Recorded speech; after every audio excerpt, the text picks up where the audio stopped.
je pense que vous le savez, on va vous présenter, c'est-à-dire les colporteurs d'histoire vont vous présenter les 4 albums sélectionnés pour le Cryptimo. Et ils vont vous les présenter, ils vont vous les lire d'une façon tout à fait spéciale. Et à la fin de cette séance, vous allez découvrir le gagnant. Vous saurez qui a gagné et quel album a gagné. Je vous souhaite un bon spectacle, une bonne séance. À tout à l'heure.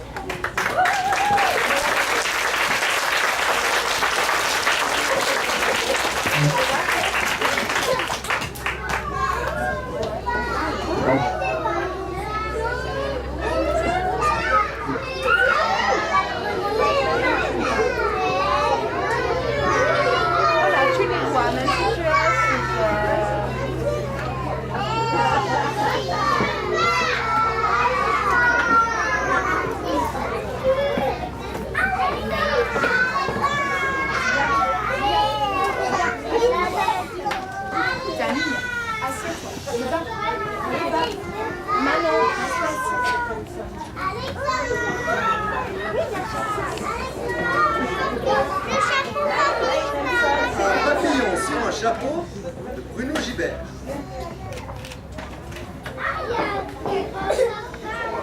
Un jour, une chenille, sortie d'une vieille pomme, se transforma en un beau papillon.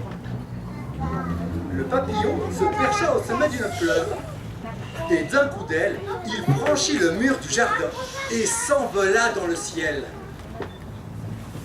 Il survola un instant la cime des arbres, et puis les maisons d'un petit village. Fatigué, il se posa sur le chapeau d'une dame qui marchait dans la rue.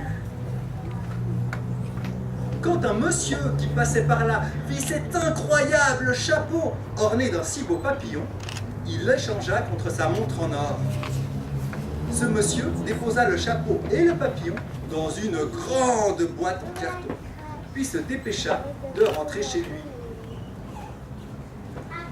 Comme il habitait très loin, il emprunta d'abord une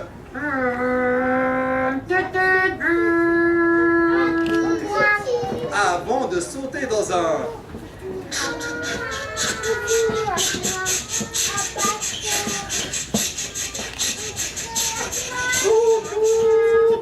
pour finir, il embarqua à bord d'un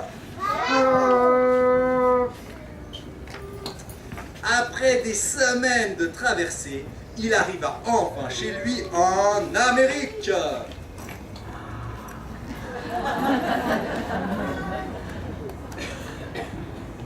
Cet homme dirigeait une usine qui chaque jour fabriquait des milliers de chapeaux.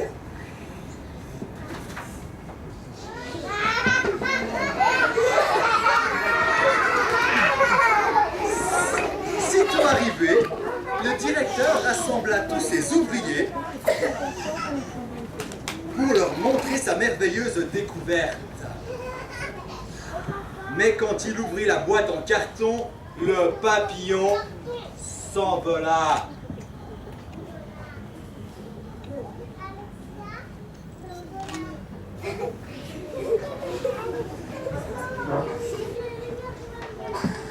Le directeur promit d'offrir un joli à bascule, un tour ainsi qu'une paire de notes à qui lui rapporterait l'animal. Cependant, le papillon réussit à s'échapper par une fenêtre qu'un étourdi avait laissée ouverte.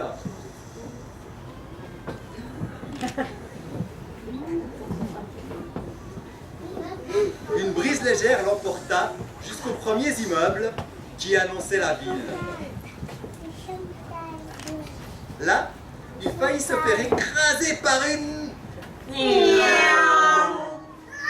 qui filait super vite et puis croqué par 2 chiens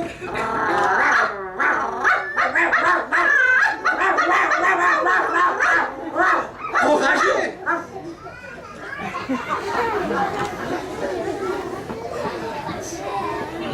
Un enfant le poursuivit longtemps avec un filet à papillons.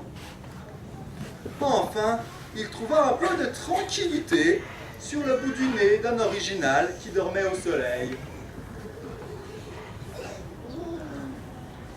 À son réveil, ce farfelu découvrit le papillon et le posa délicatement dans le creux de sa main.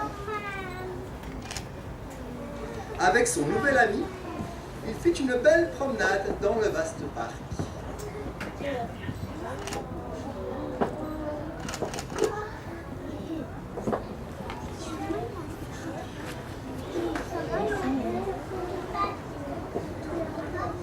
Quant au directeur, il finit par descendre du dirigeable qu'il avait loué pour retrouver le papillon.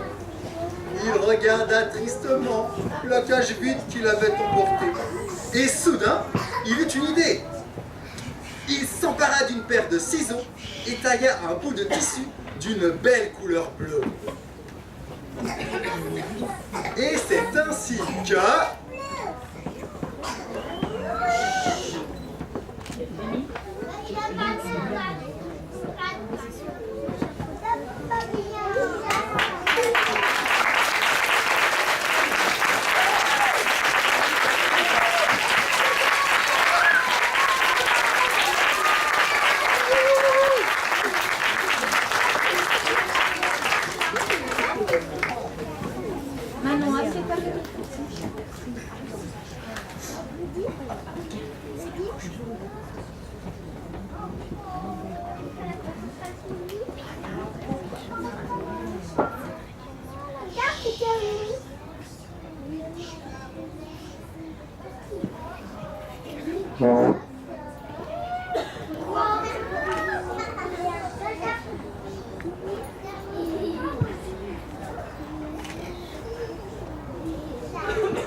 Tendre cochon de Jean-Michel sur les tillons.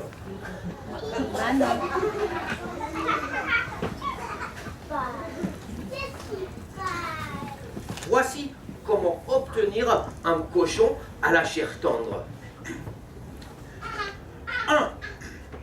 Se rendre à la ferme la plus proche, s'emparer d'un cochon bien dodu.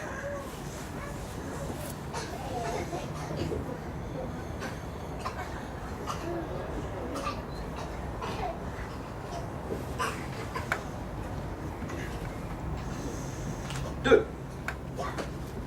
Préparer un lit d'oignon dans une grande marmite.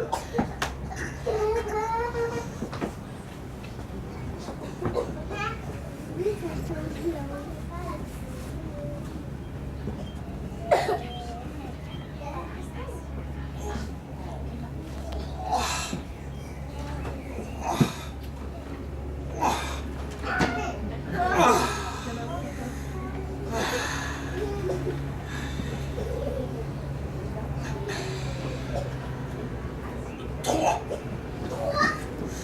Déposer le cochon sur le lit d'oignon au fond de la marmite.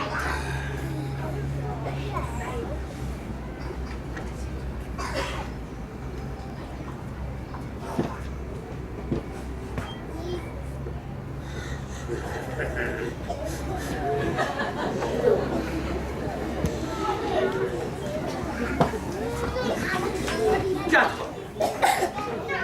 Remettre en place le couvercle de la marmite.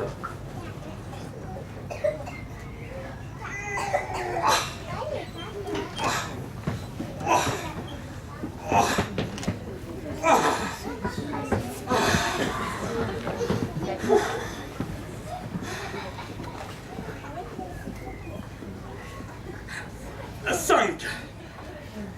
Laissez pleurer le cochon. 6.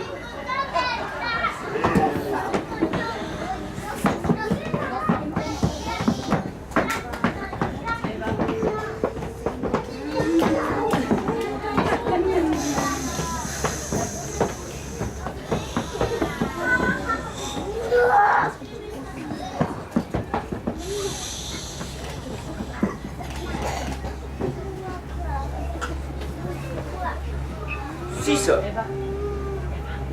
Lorsque la marmite est pleine, réservez les oignons et laissez mariner le cochon dans ses larmes.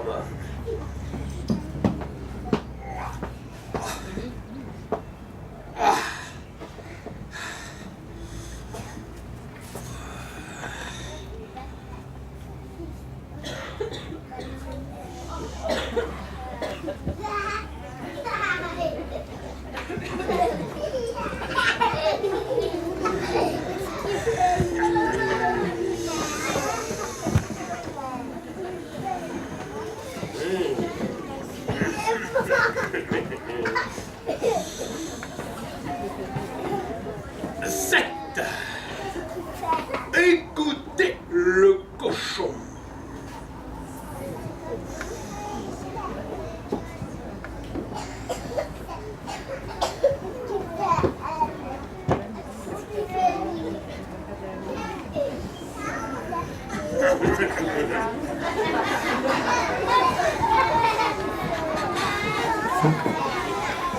8.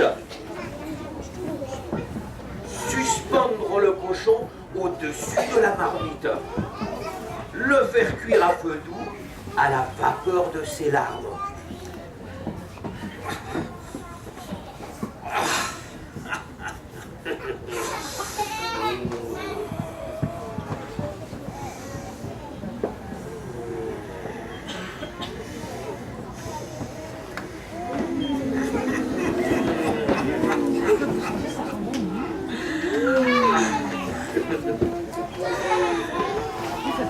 9.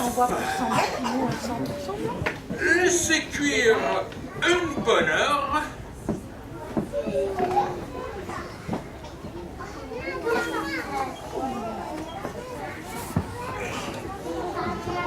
Puis détachez le cochon.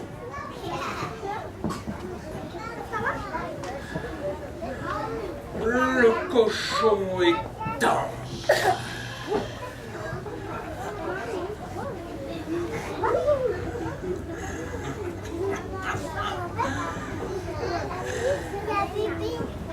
Servir. Servir.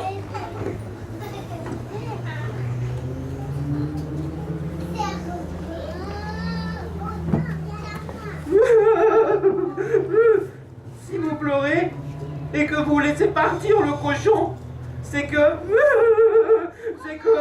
comme moi, vous avez, vous aussi respiré la vapeur des larmes et vous vous êtes laissé attendrir.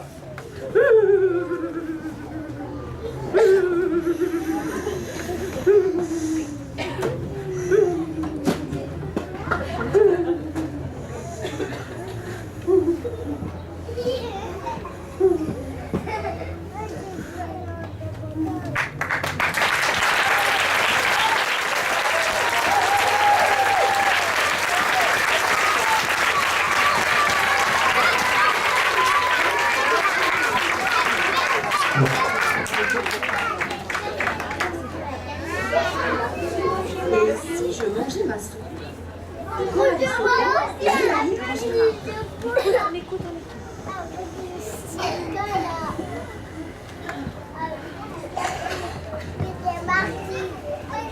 Et les grands insistent tout le temps pour que je mange ma soupe.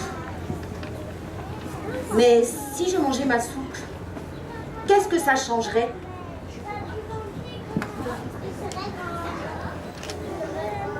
Je grandirai, je grandirai, je grandirai, et après? Après, je ne serai plus obligée de manger de la soupe. Plus jamais.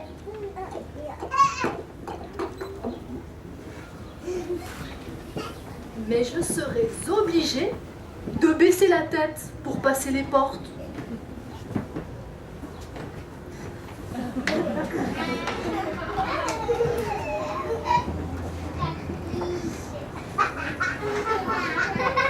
Je serais obligé de me mettre au dernier rang.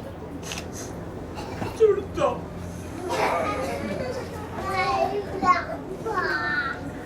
Je serais obligée de dormir tout recroquevillé.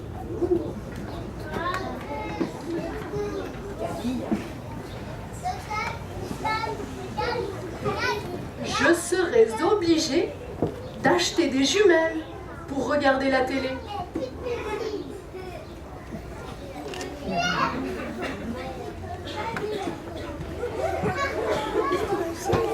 Je serais obligé de voyager.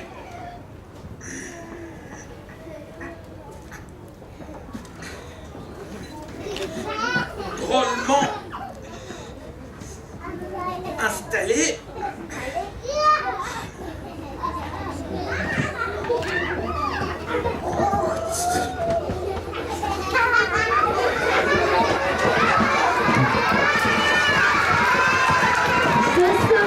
Obligée d'attendre l'orage pour me toucher.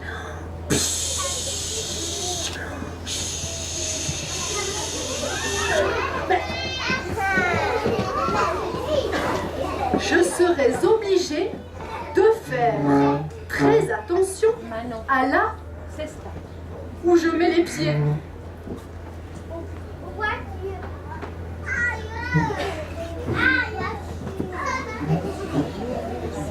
Et je serais même obligé d'aller au milieu de l'océan pour plonger sans me cogner.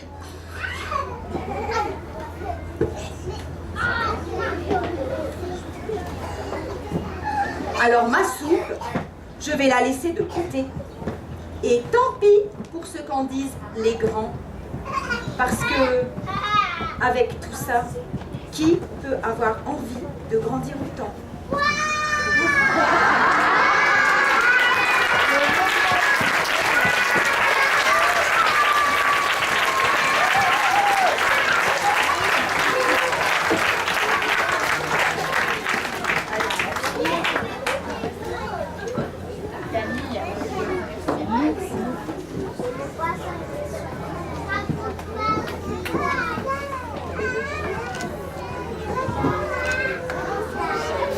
Poisson-chat de Thierry Dedieu. Une maison. En haut, une fenêtre ouverte. En bas, une fenêtre fermée. Une table. Sur la table, un bocal. En haut, un chat d'or.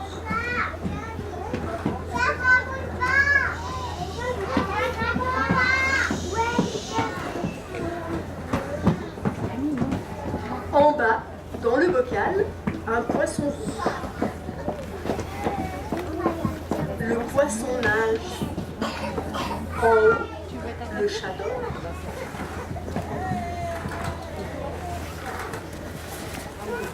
Le chat dort toujours. En bas, le poisson saute.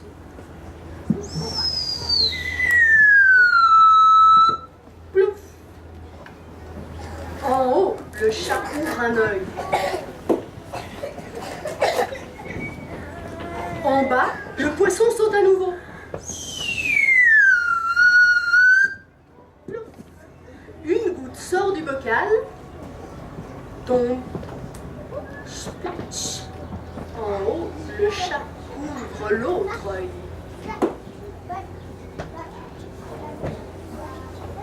En bas, le poisson saute hors du bocal.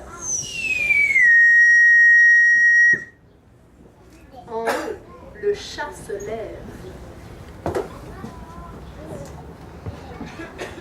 En bas, le poisson tombe sur le sol. En haut, le chat pense. Poisson. En bas, le poisson frétille. Le chat se précipite dans l'escalier.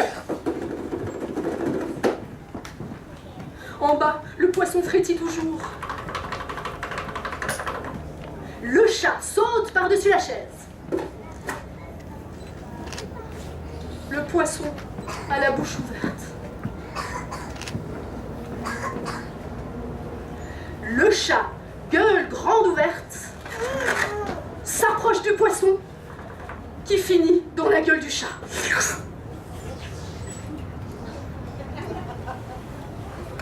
Le chat lâche le poisson dans le bocal.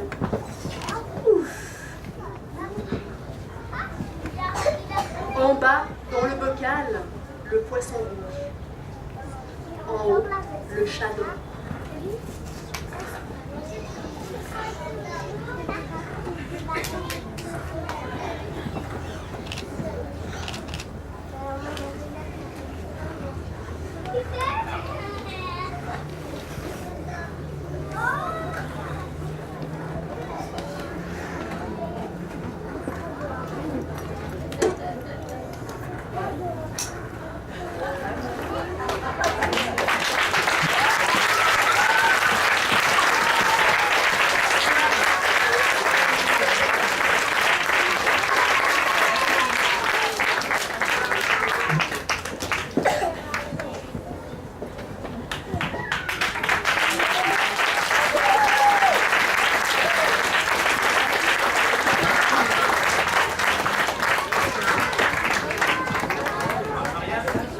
Bonjour tout le monde.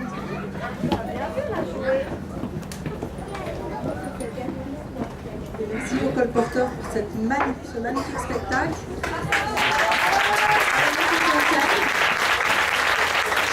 Vous avez tous reconnu ces histoires, vous avez lu ces livres.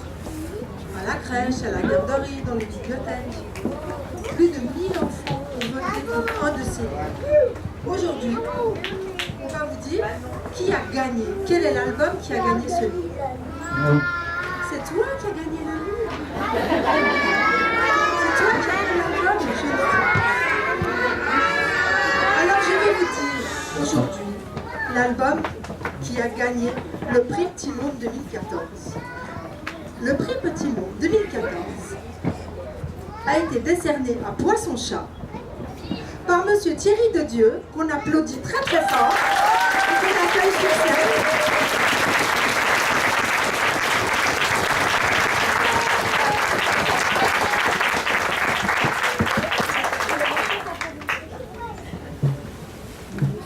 Et on remercie encore une fois les colporteurs pour ce magnifique spectacle.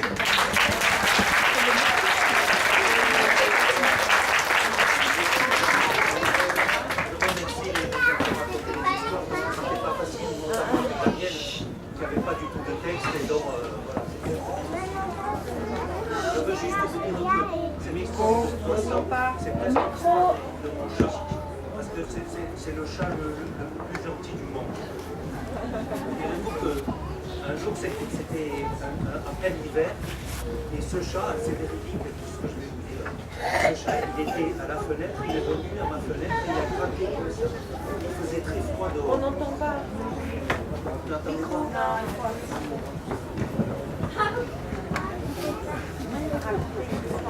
Donc, ce chat grattait à ma fenêtre, et donc moi j'avais déjà 5 chats à la maison, donc je n'en voulais pas du tout de ce petit chat. Il était tout petit, tout noir, il grattait comme ça, il voulait rentrer, mais moi je n'en voulais pas du tout. Donc ma femme m'a dit, bah, on va le laisser rentrer. J'ai dit, il n'avait pas question, je ne veux pas du tout de ce chat. Et il a commencé à regratter comme ça. Je suis sorti dans le jardin, j'ai pris un balai et je l'ai chassé à coups de balai comme ça. Et ma femme m'a dit, bon bah, on va le mettre dans la cabane au fond du jardin, je vais lui donner à manger et je vais essayer de trouver quelqu'un qui va l'adopter, ce chat. Mais comme il faisait très froid, je lui ai dit, bah, tu peux le mettre dans mon atelier et je vais le garder en attendant. Pendant 3 jours, ce chat, il a rien dit parce qu'il était très fatigué comme ça. Et puis tout d'un coup, le 3e jour, il s'est mis à se réveiller, il sautait partout comme ça. Et quand j'étais en train de travailler, il jouait au sac à dos. Il venait dans mon dos comme ça, avec les griffes. Il s'approchait à mon dos comme ça. Et donc je n'en voulais pas du tout. Je disais, il faut vraiment que ce chat parte de là. Et puis dès que j'ai dit ça, le lendemain, ce chat, quand je travaillais, il s'approchait doucement et il se mettait au creux de mon bras comme ça et il ronronnait toute la journée. Et il dormait là toute la journée. Et le deuxième jour, et le troisième jour comme ça. Je n'osais plus bouger moi, tellement il était mignon ce chat. Et puis le quatrième jour, ma femme est arrivée en disant, ça y est, j'ai trouvé quelqu'un pour l'adopter. Et j'ai dit, non, c'est mon chat et il s'appelle Pépito.